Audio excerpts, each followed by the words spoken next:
How is everyone on this lovely Saturday? I'm hoping so very wonderful. So today we're going to go ahead and rip into a new class. Unless anybody really wants to do chapter 10 of Transcendental Magic. Nah, we'll wait till Monday. Let's do this. This one's going to be fun, and this one's going to be a nice shorty. One of those ones we like to do in the meantime. For anybody who hasn't been steadily along for the updates in the news. Check, check. How's my sound? For anybody who hasn't been steadily. Sounds really good. Okay. So welcome everybody. This is Jay Baldell. Welcome to my channel, where today on this stream, I am going to be starting into a new book. I already said that a little bit, but there you go. Now you know. It's this one right here. It's called Easy Journey to Other Planets. How many of you been wanting to travel to some other planets, huh? How many of you been thinking to yourself, if only I could get off this dang rock they call Earth. This thing is really stressing me out. I'm trying to go somewhere else. Well, you're in luck because we're about to read the book that's going to teach you all about that. This one is a good one. This one is written by Swami Prabhupada, who is, for nobody, if you're not aware, he's the one who wrote the Bhagavad Gita and a bunch of other books. So, and this is one of them right here. Easy Journey to Other Planets. All right, music check. Pull my chat back up. And then we'll see what the tarot wants to tell us about journeying to other planets, huh? Oh, you'd be surprised what the tarot's got to say about that if you really get studying into it more. What an incredible thing. I hope nobody's sleeping on the tarot out there. That's all right. If you are, maybe you'll wake up at some point or another. But let me tell you, the tarot is a very powerful and very useful tool to have. The more you start to really peel away at it.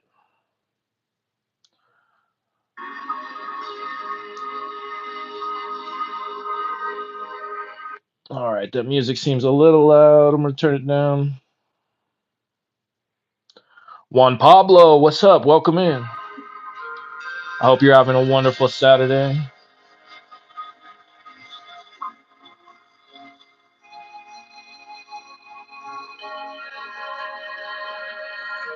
Okay, hopefully that music volume is going to be just right. And welcome into everybody else coming in. Happy Saturday, everybody.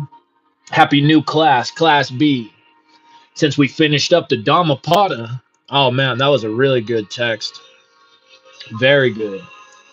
And so while we're still invested in Class A, we're going to do this. And then this one's real quick, though. This is like a 60-something page book. So I'm sure we'll have this done in just a few sessions.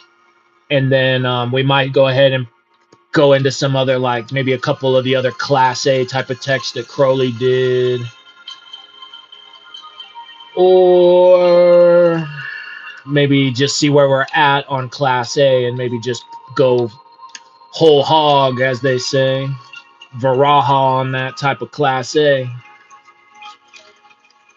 until we have picked her up out of the stormy seas of the abyss. Our transcendental magic study, that is. Or maybe it's the Mother Earth. Maybe it's all the same. Okay, anyway, Tarot, what do you want to tell us today? As we try to journey to other worlds, what should we know? Cut the deck. It's that card right there. It's the Aeon card. Oh, dude, that was a good guess. It was a trump card. Lust, dude. Good. I don't know if we've ever pulled this one on this stream yet, so I'm glad she's finally coming up. One of my very favorite cards. We see there the Scarlet Goddess, Babylon, riding on the seven-headed beast of the apocalypse. Check out that tail, the demiurge. And there she, in her hand, you can see the Holy Grail, the blood of the saints filling that thing up. Well, if we're pulling this and we're doing it as we start out this other text about journeying to other planets, then perhaps the message and perhaps the energy is well, it's got to do with energy and redirecting it. As we'll see as we read this text a little more, that some of those most crucial life forces we have that we see represented in this card, lust, that when we learn to really harness those things and redirect them into other channels in our life, well, that they pack a punch. And also seven chakras we see here, seven heads on the beast here. Huh. Well, some of you know those things are going to overlap a bit. The seven classical planets, the seven chakra centers within your body, the archons. Well, there's a handful of different ways we can look at these things, but let's see what this text wants us to understand about some of that. Okay, so easy journey to other planets, dedicated to the scientists of the world, with blessings of His Divine Grace, Sri Srimad Bhakti Siddhanta Saraswati Goswami Maharaja, my spiritual master. All right, this one's easy. Two parts too. Part one and part two. So we'll probably knock out like 20 or so pages of the first part today.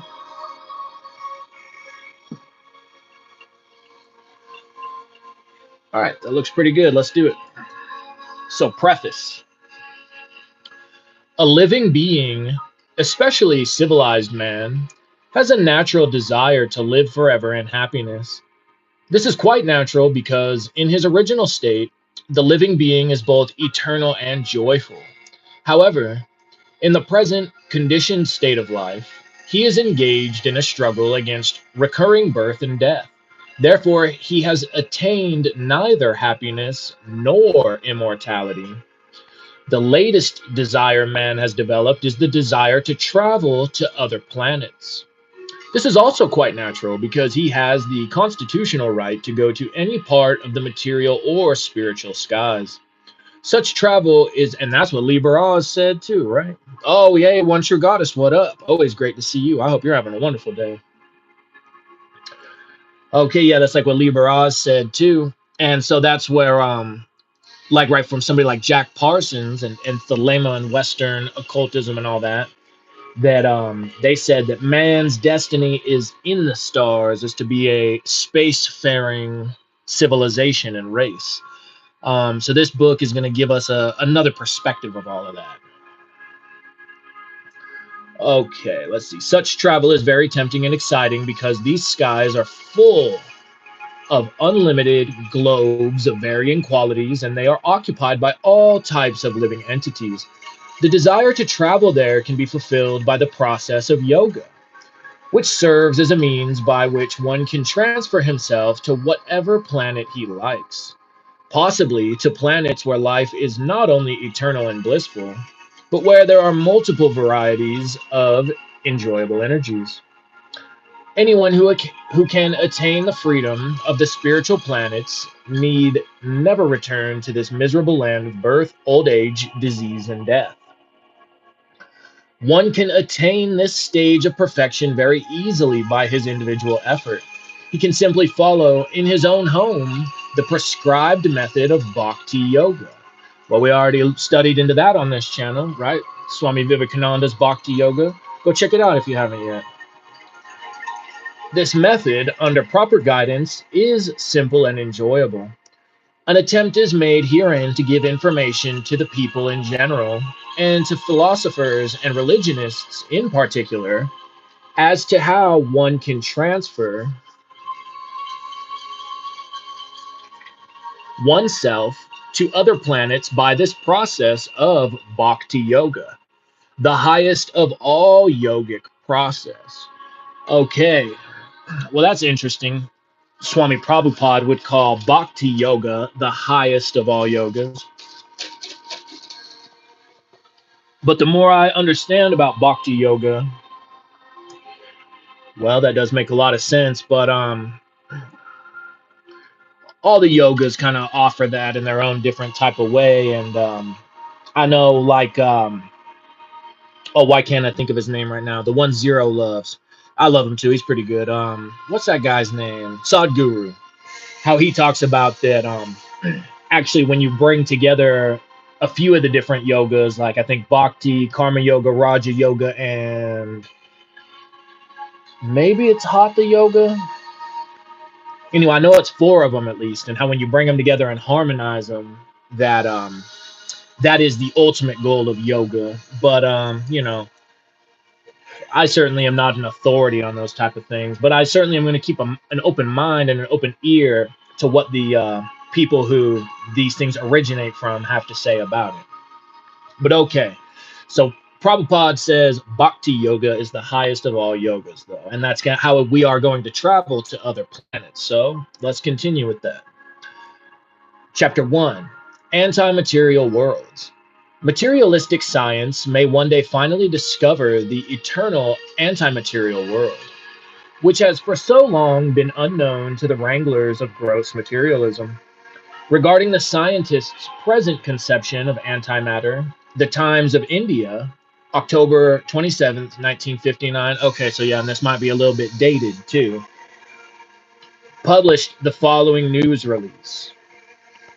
Stockholm, October 26, 1959, two American atomic scientists were awarded the 1959 Nobel Physics Prize today for the discovery of the antiproton, proving that matter exists in two forms, as particles and antiparticles. They are Italian-born Dr. Emilio Segre, 69 years of age, and Dr. Owen Chamberlain, born in San Francisco. According to one of the fundamental assumptions of the new theory, there may exist another world or an anti-world built up of antimatter. Uh-oh, the upside down, huh? Stranger Things fans? This antimaterial world would consist of atomic and subatomic particles spinning in reverse orbits to those of the world we know. If these two worlds should ever clash, they would both be annihilated in one blinding flash. In this statement, the following propositions are put forward. There is an antimaterial atom or particle which is made up of the anti-qualities of material atoms.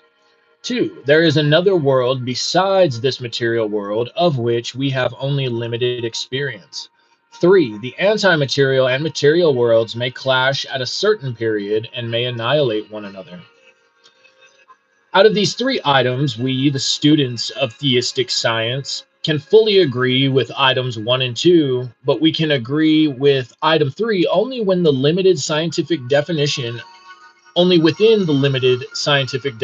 antimatter. The difficulty lies in the fact that the scientists' conception of antimatter extends only to another variety of material energy, whereas the real antimatter must be entirely antimaterial. Matter, as it is constituted, is subject to annihilation, but antimatter, if it is to be free from all material symptoms, must also be free from annihilation by its very nature. If matter is destructible or separable, antimatter must be indestructible and inseparable. We shall try to discuss these propositions from the angle of authentic scriptural vision. The most widely recognized scriptures in the world are the Vedas. The Vedas have been divided into four parts: Samayajur, Rig, and Atharva.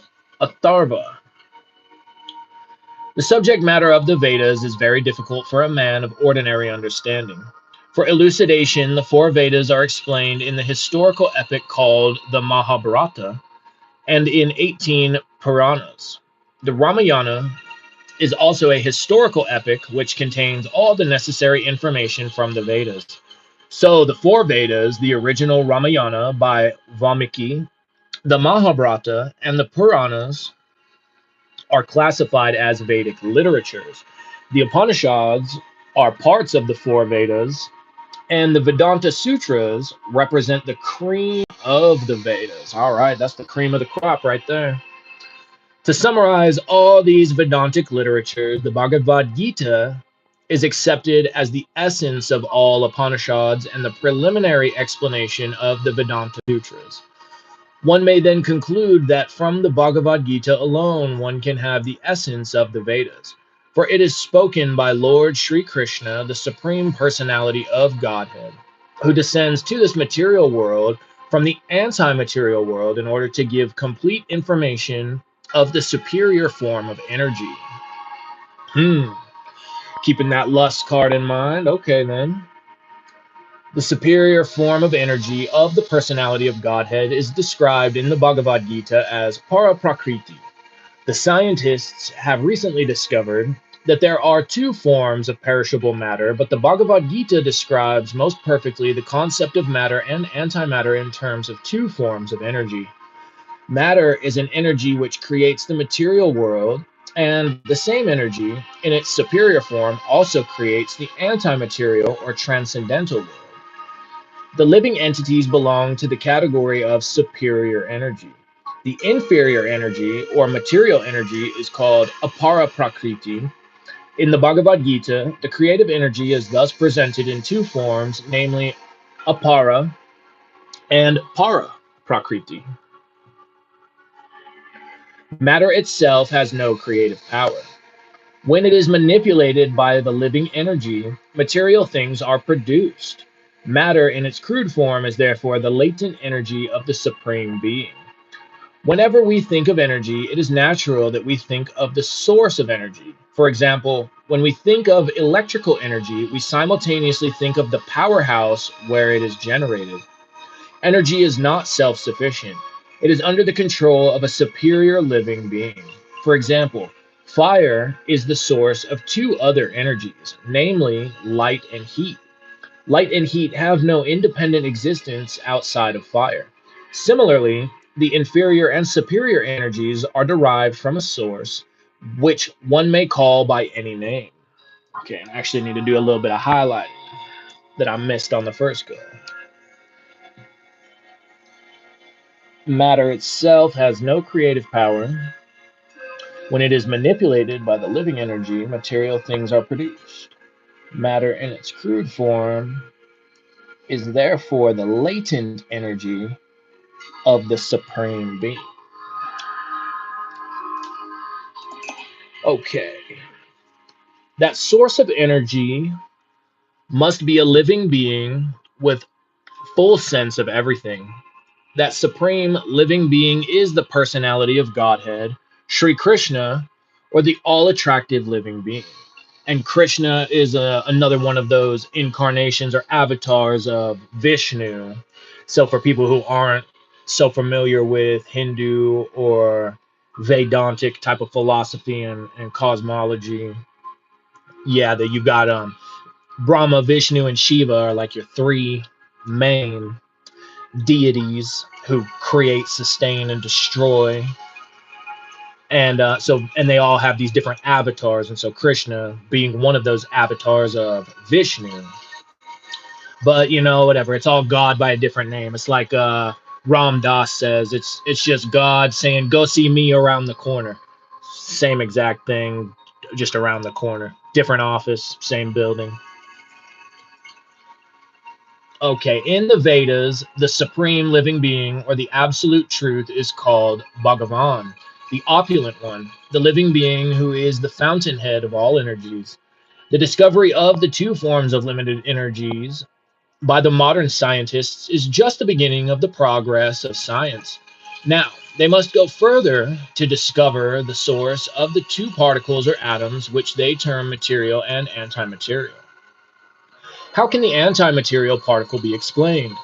We have no experience with material particles or atoms, but we have no experience, or excuse me, we have experience with material particles or atoms, but we have no experience with anti-material atoms. However, the Bhagavad Gita gives the following vivid description of the anti-material particle. The anti-material particle is within the material body. Because of the presence of this anti-material particle, the material body is progressively changing from childhood to boyhood, from boyhood to youth to old age, after which the anti-material particle leaves the old, unworkable body and takes up another material body. And I swear, I'm not 100% certain on this, but I swear I saw something that within like the last year or two, they were able to like study a person's consciousness. It might have even been an accident, like the person died in an MRI machine or something. If somebody's more familiar with what I'm talking about, please let me know. And I'll probably need to go research it more on my own free time. But anyway, they like tracked where this exact thing basically was being said here, this like anti-material particle or these aspects of consciousness, these atoms maybe of this person. And they saw that it completely left our solar system, and it seemed like it went like, you know, to a whole other part of the cosmos, like a whole other galaxy or something like that. But again, I'm a little foggy on that one, but I definitely feel like I do remember that one way or another, whether it was on purpose or an accident, they did see something like that, and nobody really knew what to make of it. But then again, so that does give a little something more to like these star seed type of ideas and all that. So, you know, we don't want to ever chuck out the baby with the bathwater. Some of this stuff, even if it gets a lot of fluff and silliness put around it, there are certain truths within a lot of these type of things. And so I think it's important that we figure out what those are, and then, yeah, chuck the rest in the trash. That's where it needs to be in the first place. I mean, it can be a little fun and entertaining, but ultimately it's not giving us the actual truth we're searching for. Okay. This description of a living body confirms the scientific discovery that energy exists in two forms. When one of them, the antimaterial particle, is separated from the material body, the later becomes useless for all purposes. As such, the antimaterial particle is undoubtedly superior to the material energy. No one, therefore, should lament for the loss of material energy. All varieties of sense perception in the categories of heat and cold, happiness and distress are but interactions of material energy which come and go like seasonal changes. The temporary appearance and disappearance of such material interactions confirms that the material body is formed of a material energy inferior to the living force or jiva energy. Any intelligent man who is not disturbed by happiness and distress, understanding that they are different material phases resulting from the interactions of the inferior energy, is competent to regain the anti-material world where life is eternal, full of permanent knowledge and bliss. The anti-material world is mentioned here, and in addition, information is given that in the anti-material world there is no seasonal fluctuation. Everything there is permanent, blissful, and full of knowledge. But when we speak of it as a world, we must remember that it has forms and paraphernalia of various categories beyond our material experiences. The material body is destructible, and as such, it is changeable and temporary. So is the material world, but the anti-material living force is non-destructible, and therefore it is permanent. Expert scientists have thus distinguished the different qualities of the material and antimaterial particles as temporary and permanent, respectively. The discoverers of the two forms of matter have yet to find out the qualities of antimatter, but a vivid description is already given in the Bhagavad Gita as follows. The scientist can make further research on the basis of this valuable information. The antimaterial particle is finer than the finest of material particles. This living force is so powerful that it spreads its influence all over the material body. The antimaterial particle has immense potency in comparison to the material particle. and consequently, it cannot be destroyed. This is but the beginning of the description of the anti-material particle in the Bhagavad Gita. It is further explained as follows. The finest form of the anti-material particle is encaged within the gross and subtle material bodies. Although the material bodies, both gross and subtle, are subject to destruction, the finer anti-material particle is eternal. One's interest, therefore, should be in this eternal principle. The perfection of science will occur when it is possible for the material scientists to know the qualities of the antimaterial particle and liberate it from the association of non-permanent material particles. Such liberation would mark the culmination of scientific progress. There is partial truth in the scientist's suggestion that there may exist also another world consisting of antimaterial atoms, and that a clash between the material and antimaterial worlds will result in the annihilation of both. There is a clash which is continually going on. The annihilation of the material particle is taking place at every moment, and the non-material particle is striving for liberation. This is explained in the Bhagavad Gita as follows. The non-material particle, which is the living entity, influences the material particle to work. The living entity is always indestructible. As long as the non-material particle is within the lump of material energy, known by the names of gross and subtle bodies, then the entity is manifest as a living unit. In the continuous clashing between the two particles, the non-material particle is never annihilated. No one can destroy the antimaterial particle at any time, past, present, or future. Therefore, we think that the theory maintaining that the material and antimaterial worlds may clash, resulting in the annihilation of both worlds, is correct only within the context of the scientist's limited definition of antimatter. The Bhagavad Gita explains the nature of the antimaterial particle, which can never be annihilated. The fine and immeasurable antimaterial particle is always indestructible, permanent, and eternal. After a certain period, however, its engagement by material particles is annihilated. The same principle also operates in the case of the material and antimaterial worlds. No one should fear the annihilation of the antimaterial particle, for it survives the annihilation of material worlds. Okay, grab that highlighter again.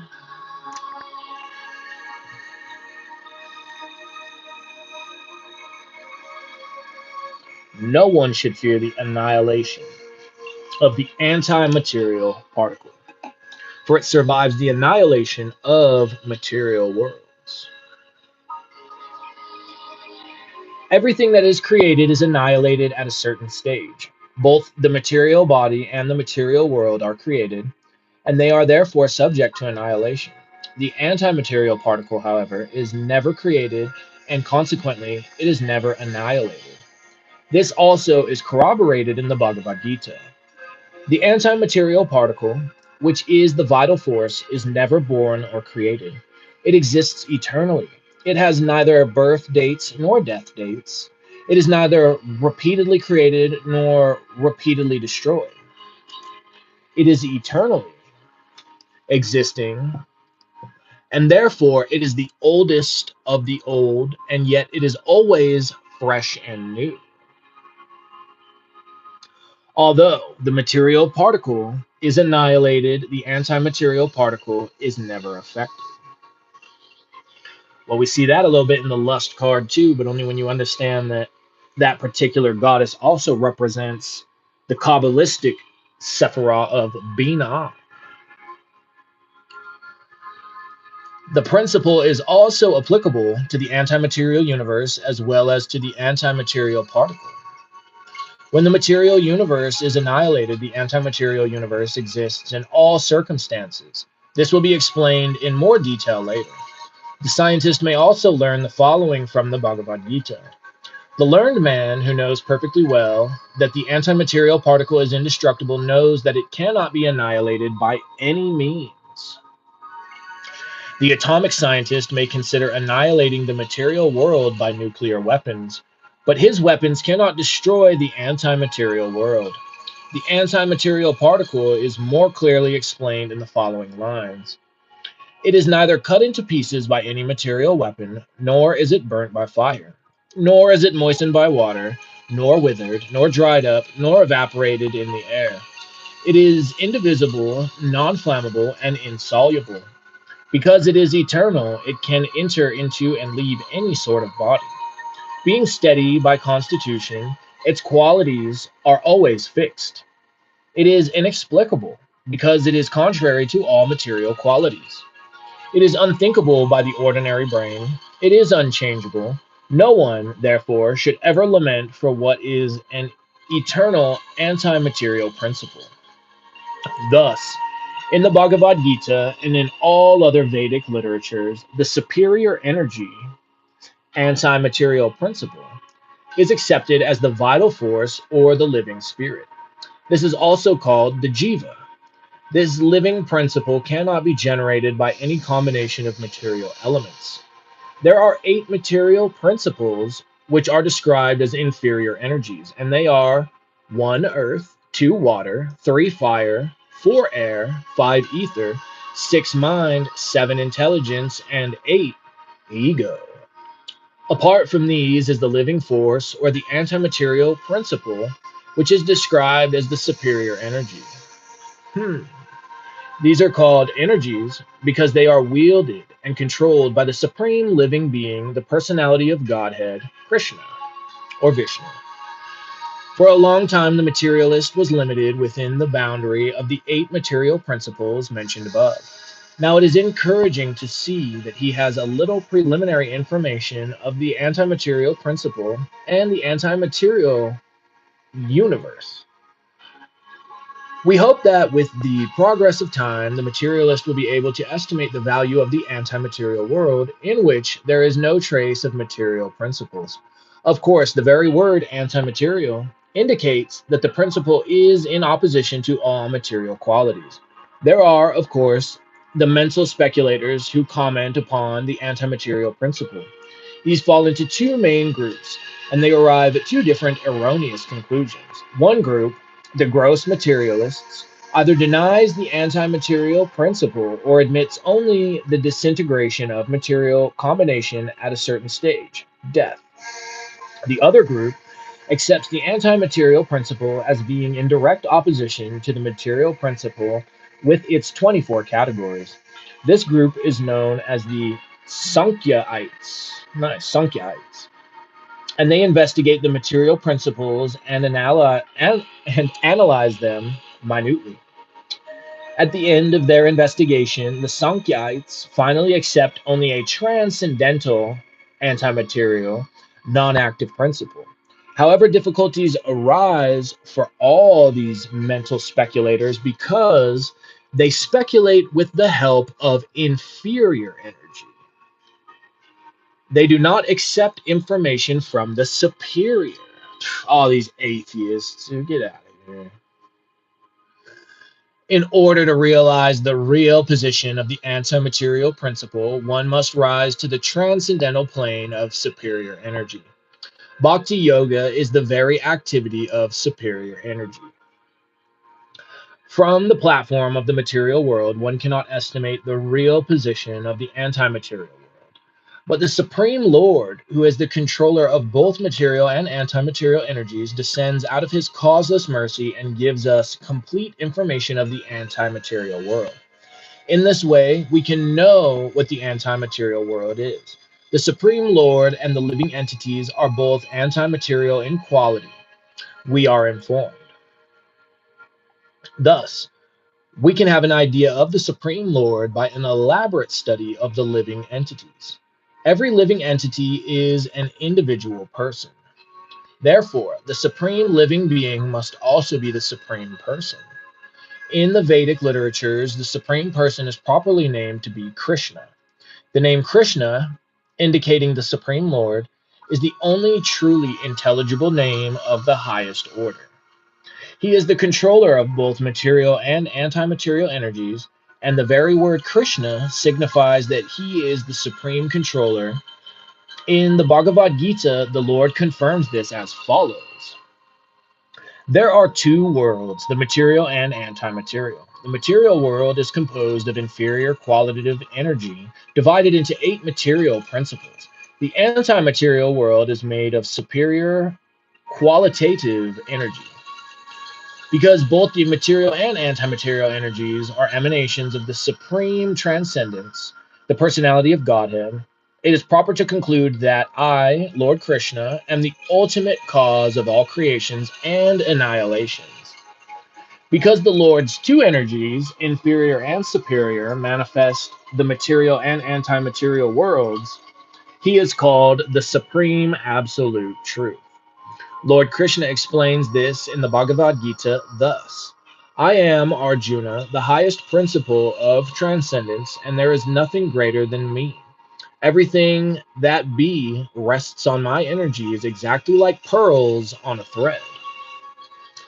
Long before the discovery of the principles of antimatter and the antimaterial world, the subject was delineated in the pages of the Bhagavad Gita. The Gita itself indicates that its philosophy had previously been taught to the presiding deity of the sun, which implies that the principles of the Bhagavad Gita were expounded by the personality of Godhead long before the Battle of Kurukshetra, at least some 120 million years before. Now, modern science has just discovered a fraction of the truths that are available in the Bhagavad Gita. The assumption of an anti-material universe is also found in the Bhagavad Gita. And from all data available, it is to be assumed without the slightest doubt that the anti-material world is situated in the anti-material sky. The sky which is mentioned in the Bhagavad Gita as Sanatan Dharma, or the eternal nature.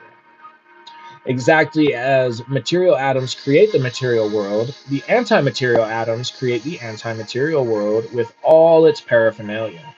The anti-material world is inhabited by anti-material living beings. In the anti-material world, there is no inert matter. Everything there is a living principle, and the supreme personality in that region is God Himself. The denizens of the anti-material world possess eternal life, eternal knowledge, and eternal bliss. In other words, they have all the qualifications of God. In the material world, the topmost planet is called Satyaloka or Brahmaloka. Beings of the greatest talents live on this planet. The presiding deity of Brahmaloka is Brahma, the first created being of this material world. Okay. Brahma is a living being like so many of us, but he is the most talented personality in the material world. He is not so talented that he is in the category of God, but he is in the category of those living entities directly dominated by God. God and the living entities both belong to the anti-material world.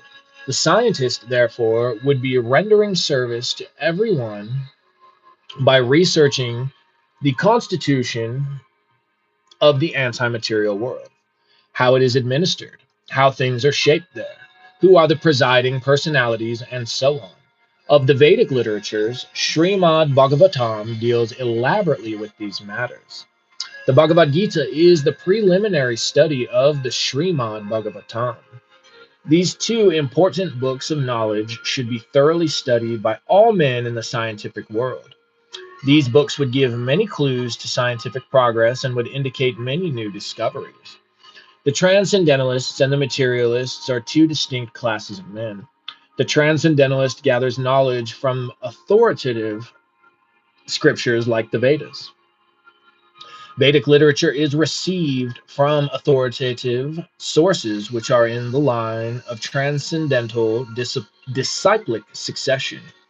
This disciplic succession, parampara, is also mentioned in the Bhagavad Gita. Krishna says in the Bhagavad Gita that hundreds of thousands of years ago, the Gita was spoken to the presiding deity of the sun, who delivered the knowledge to his son Manu, from whom the present generation of man descended. Manu, in his turn, delivered this transcendental knowledge to his son, King Ikshvaku, who is the forefather of the dynasty in which the personality of Godhead Sri Rama appeared. This long chain of disciplic succession was broken during the Advent period of Lord Krishna, 5,000 years ago. And for this reason, Krishna restated the Bhagavad Gita to Arjuna, thereby making him the first disciple of this knowledge in this age. The transcendentalist of this age, therefore, is in the disciplic line that starts with Arjuna. Without troubling himself with materialistic research work, the transcendentalist acquires the truths concerning matter and antimatter in the most perfect way through this disciplic succession, and thereby saves himself much botheration. The gross materialists, however, do not believe in the anti-material worlds of the personality of Godhead. They are therefore unfortunate creatures, although sometimes very talented, educated, and advanced otherwise. They are bewildered by the influence of the material manifestation and are devoid of knowledge of things anti-material. It is a good sign, therefore, that the materialistic scientists are gradually progressing toward the region of the anti-material world. It may even be possible for them to make sufficient progress to be able to know the details of this anti-material world, where the personality of Godhead resides as the predominating figure, and where the living entities live with him and serve him. The living entities who serve the Godhead are equal in quality to him, but at the same time they are predominated as servitors. In the anti-material world, there is no difference between the predominated and the predominator. The relationship is in perfection and without tinge of materialism. The nature of the material world is destructive. According to the Bhagavad Gita, there is some partial truth to the assumption of the physical scientist that there is annihilation of the material and anti-material worlds when they chance to clash. The material world is a creation of changing modes of nature. These modes, gunas, are known as sattva, goodness, rajas, passion, and tamas, ignorance. The material world is created by the mode of rajas, maintained by the mode of sattva, and annihilated by the mode of tamas. These modes are omnipresent in the material world, and as such, at every hour, every minute, every second, the process of creation, maintenance, and annihilation is taking place all over the material universe. The highest planet of the material universe, Brahmaloka, is also subjected to these modes of nature. Although the duration of life on that planet, due to the predominance of the mode of sattva, is said to be 4.3 million times 1,000 times 2 times 30 times 12 times 100 solar years. Wow, that's quite a lot. Despite this long duration, however, Brahmaloka is subject to destruction. Although life on Brahmaloka is fantastically long compared to life on Earth, it is only a flash in comparison to the eternal life of the non material world. Consequently, the speaker of the Bhagavad Gita, Lord Sri Krishna, asserts the importance of the anti material universe, which is his abode. Okay, let's see. All right, I'm going to read that, and then we might stop it here in just a second for the day. Yeah, maybe we'll read this little quote and then call it a day, and then pick it back up. I'll probably pop on a little bit tomorrow. We'll see, though, depending on how my day goes. But if I got a little bit of time, we'll get a little more reading in. Okay, so